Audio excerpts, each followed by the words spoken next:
கர்த்தருடைய பரிசுநாமத்துக்கு ஸ்தோத்திரம் உண்டாவதாக. இந்த புதிய மாதத்துல, இந்த மே மாதத்துல உங்களை பார்க்கவும் மிகவும் சந்தோஷம் அடைகிறோம். இந்த மாதத்தின் வாக்குத்தத்தத்துக்காக எதிர்பார்க்குதலோடு இருப்பீங்க. அநேகருடைய வாழ்க்கையில சோதனைகள், வேதனை, கஷ்டம், துன்பங்கள், பாடுகள், அவமானங்கள், நிந்தனைகள்னால் பாதிக்கப்பட்டு சோர்ந்து போயிருக்கிற சூழ்நிலையில ஆண்டவராகிய கர்த்தர் தன்னுடைய வாக்குத்தத்தங்களை கொடுத்து நம்மளை பலப்படுத்த விரும்புகிறார். 1 கொரிந்தியர் 10ஆம் அதிகாரம் 13வது வசனத்தை எடுத்து சற்று நிமிடங்கள் தியானித்து பார்க்கும்போது, மனுஷருக்கு நேரிடுகிற சோதனையே இல்லாமல் வேறே சோதனை உங்களுக்கு நேரிடவில்லை. தேவன் உண்மை உள்ளவராயிருக்கிறார். உங்கள் திராணிக்கு மேலாக நீங்கள் சோதிக்கப்படுகிறதற்கு அவர் இடங்கொடாமல் சோதனையை தாங்கத்தக்கதாக சோதனையோடு கூட அதற்கு தப்பிக்கொள்ளும்படியான போக்கையும் உண்டாக்குவார். 1 கொரிந்தியர் 10:1-3.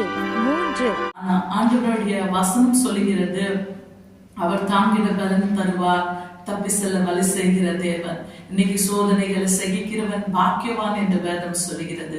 அதனால மனுஷருக்கு சோதனை வரும்போது அதை நம்ம எப்படி மேற்கொள்ள வேண்டும், எப்படி அதை ஜெயிக்க வேண்டும் என்று கர்த்தருடைய சந்நிதியில நம்ம காத்திருந்து நம்ம செபித்து அதை மேற்கொள்ள நம்ம கற்றுக்கொள்ள வேண்டும். ஏன்னா இந்த உலகத்துல மனுஷர்களாய் நம்ம வாழும் போது, மனுஷராய் நம்ம இருக்கும் போது கண்டிப்பா நம்மளுக்கு இந்த உலகத்துல உபத்திரங்கள் உண்டு, பாடுகள் உண்டு, அவமானங்கள் உண்டு, நிந்தனைகள் உண்டு. ஆனால் திடன் கொள்ளுங்கள், நான் இந்த உலகத்தையே ஜெயித்திருக்கிறேன் என்று கர்த்தராகிய ஆண்டவர் சொல்லி இருக்கிற வார்த்தை. அதனால என் அன்பின் சகோதரிய சகோதரன், நம்முடைய வாழ்க்கையில நம்ம மனுஷனா இருக்கிறதுனால நம்மளுக்கு போராட்டங்கள், பிரச்சனைகள், வேதனை, கண்ணீர், துக்கம் எல்லாம் நம்மளுக்கு உண்டு. ஆனால் தேவனாகிய கர்த்தர் சகலத்தை தாங்கக்கூடிய அந்த பலனை நம்மளுக்கு கொடுத்து பரிசுத்த ஆவியானவரை, அவருடைய அபிஷேகத்தை நம்ம மேல ஊற்றி எல்லாத்தையும் மேற்கொள்ளுகிற பலனை கொடுக்கிற தெய்வம். அதனாலதான் இன்னைக்கு அன்பின் சகோதரிய சகோதரன், நம்முடைய வாழ்க்கையில சில நேரத்துல நம்ம சோர்ந்து போய் கிடப்போம், சில நேரத்துல நம்ம வேதனையோடு இருப்போம். சில நேரத்துல என்னுடைய வேதனையை நான் யார் இடத்துல சொல்லிக்குவேன், எனக்கு சொல்லிக்கிட்டு கூட ஆள் இல்லையே என்று கலங்கி கொண்டிருக்கலாம். ஆனா ஆண்டவராகிய கர்த்தர் சொல்லுகிறார், இந்த உலகத்துல வாழ்ற ஒவ்வொரு மனிதர்களுக்கு நம்மளுக்கு பிரச்சனைகள் உண்டு, போராட்டங்கள் உண்டு. ஆனால் கர்த்தராகிய ஆண்டவர் சொல்லுகிறார், திடன் கொள்ளுங்கள், நீங்க அந்த உலகத்தையே ஜெயிக்கிற அந்த பலனை ஆண்டவர் உங்களுக்குள்ள வைத்திருக்கிறார். அந்த பலத்தை நம்ம எப்படி பெற்றுக்கொள்ள வேண்டும்?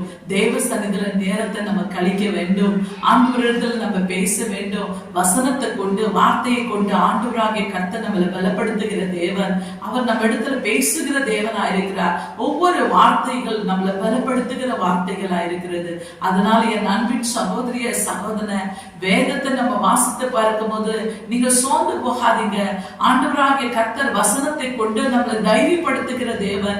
அந்த சோதனைகளை சகிப்பதற்காக, ஜெயிப்பதற்காக ஆண்டவர் தன்னுடைய பலனை அனுகிரகமாய் நம்மளுக்கு கொடுக்கிற தேவன். அதனால தான் வேதம் தெளிவாய் சொல்லுகிறது, இந்த உலகத்துல நம்மளுக்கு உபத்திரங்கள் உண்டு, இந்த உலகத்தையே ஜெயித்த தேவன் நமக்குள்ள இருக்கிறார். திராணிக்கு மேலாக அவர் நம்மளை சோதிக்கப்பட விட மாட்டார், தாங்கிட பலன் தருவார், தப்பி செல்ல வழி செய்கிற தேவன். அதனால என் அன்பின் சகோதரிய சகோதரன், எதை குறித்து நீங்க கலங்காதீங்க. உங்களுக்காக செபிக்கிறதுக்கு நாங்க ஆயத்தமா இருக்கிறோம். உங்களுக்காக, உங்க குடும்பத்துக்காக, எல்லா சூழ்நிலைகளை ஆண்டவராகிய கர்த்தர் தலைகீழியா மாற்ற விரும்புகிறார். ஒரு வினாடி நம்ம கண்களை மூடி செபிப்போமா?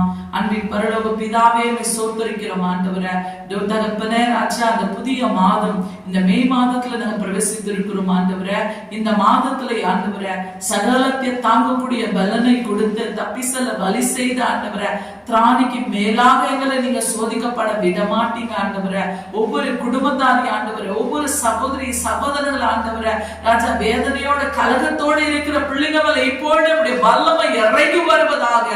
எல்லா கட்டுகளை, காடிகளை, நுகங்களை, சாபங்களை முறியடித்து சகலத்தை தாங்கக்கூடிய அந்த திராணி உள்ள கிருதயத்தை கொடுத்து இந்த உலகத்தை, உலகத்தின் பாடுகளை செய்வதற்காக ஆண்டவராகிய கர்த்தர் ஒவ்வொரு இருதயத்தை எந்த நேரத்துல நீங்க தொடுங்க தகப்பனே.